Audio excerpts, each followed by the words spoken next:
Alright, so in less than 12 hours time, we're going to be getting the mid-month banner of April, and as always, we're here to talk about the banner before it does drop, although I do think everyone is in agreement here that this is a very easy skip. This video isn't really here to sell you on the idea to summon on these characters, it's more so to talk about them in case you do decide to summon, and then you know what value they actually bring to your account. So in this case, of course, the new banner is featuring the Academy versions of Momo, Shuhei, and also Izuru, and it's going to be here until the 27th. The second this banner does leave is when we actually get the end of a banner announcement. Now, I do want to say right from the get-go, the standard disclaimer, you should be saving your orders for the more limited banners like 1000 Year Blood War, Burn the Witch, and of course also Anniversary. Anniversary is only 3 months away, Burn the Witch is still speculated to come out in June, so those are the characters, the banners you want to be saving for, and any orbs you spend now is less orbs to spend on the Anniversary.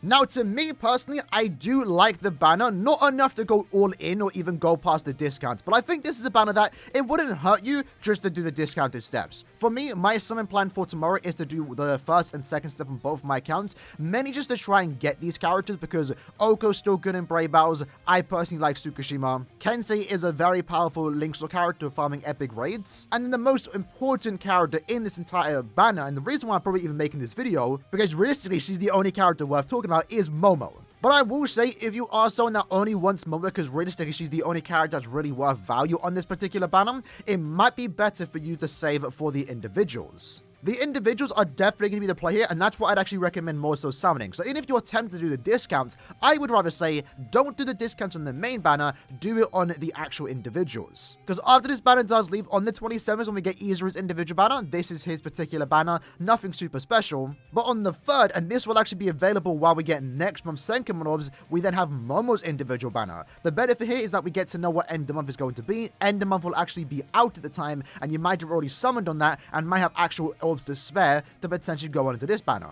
Momo's individual banner itself isn't really anything too special, and then we have Shuhei's from the 9th to the 15th, and this is his individual banner. Now, the reason why I'm highlighting Momo is because she does come with the new Soul Trait, Speed, Links or Potion +5. This is one of the most valuable links in the entire game, and it's really worth going for. Now, the benefit we have here with this Momo is that she is premium, so you can actually take the advantage here and not actually need the summon for her, and you will get to later down the line. The first character to introduce this was the mana version of Sun, and if you got her, you know how valuable that link is. You can give links or characters +10 links or potions, or you can use any of your favorite characters. I've been farming epic raids of 6th Anniversary Aizen, 1000 Year Ichigo, and I'm looking forward to potentially farming epic raids with someone like Beyond Bankai Toshiro, Quincy Ichigo, for example, and that's what this link is going to offer you if you do pull her. That's why this character is worth summoning for, just for that aspect alone. But again, because she's premium, you can take advantage of the fact that she is going to be less limited, and you can maybe wait for her to come back as a filler, or potentially summon her from summon tickets. We all know Anniversary's coming up July 23rd. A lot of us should be saving our summon tickets for the Anniversary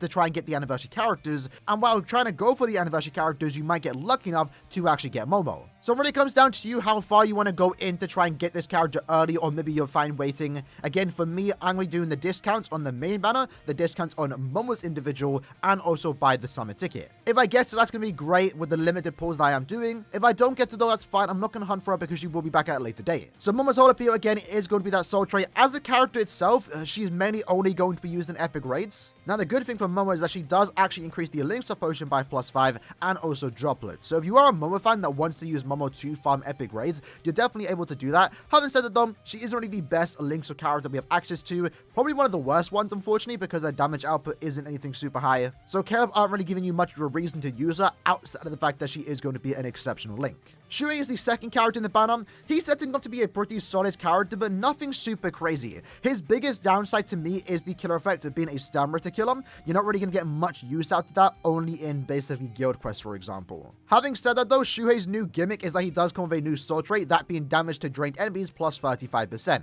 This could be a really good or bad soul trait, really depends on how it turns out. For the most part, right now, it's looking to be a really good extra damage multiplier to put on mind characters if you're using them in guild quests, and you can guarantee that you're going to proc drain on enemies. As of right now, there isn't really that many good characters to use it on. The best character right now probably being the Mind Society Okiura.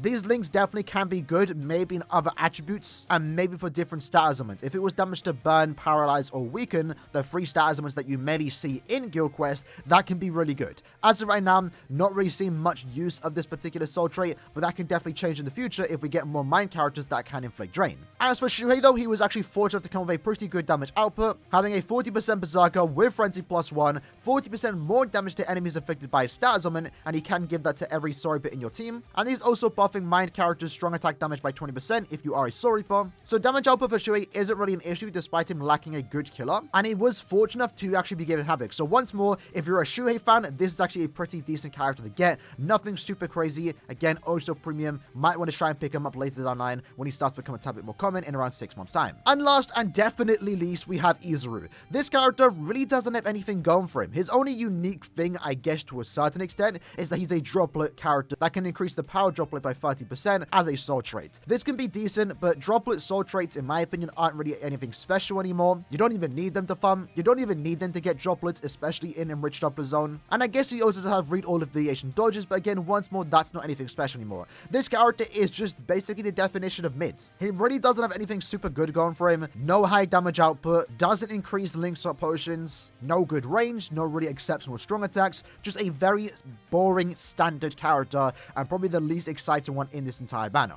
As for the fillers itself, I do personally like it, only for the fact that we have the top 3 characters there. Kensei is an exceptional link swap farmer in the power attribute, mainly due to the fact that the power attribute is kind of lacking right now when it comes to link swap farmers. No one really does like really high damage, and Kensei is the highest damage dealer for the power attribute that do have link swap potion +5 skill. Oka's going to be a brave battle character to go against captains. Tsukishima is not too bad, mainly going to be used in Arena. Soden and Shirayuki doesn't have much going for her, could be a decent side in the Quincy Guild Quest. Most importantly though, she does have a particular stage in Sankamon.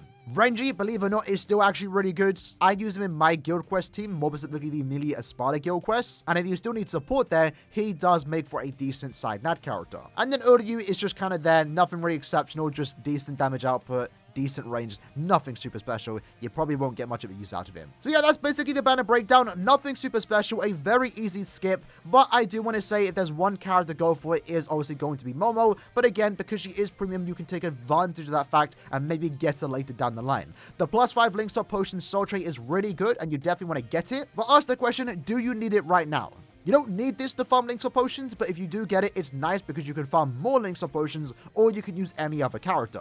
I would recommend to someone for an individual banner if you really want to, at least do the discounts over there. And as always, continue saving for the more better and limited banners, which I know I've been saying for quite a while now, but they are slowly coming up. Anniversary is less than 3 months away. Burn the Witch, again, is still speculated to come out in June, and those characters are usually game breaking, so you more so want to save your orbs for them. I know this banner is kind of boring, but the benefit here is that we get to save our orbs and save for the more hype, better, and limited characters. With that said, hope you liked and enjoyed the video. I'll see you tomorrow. Take care, and peace.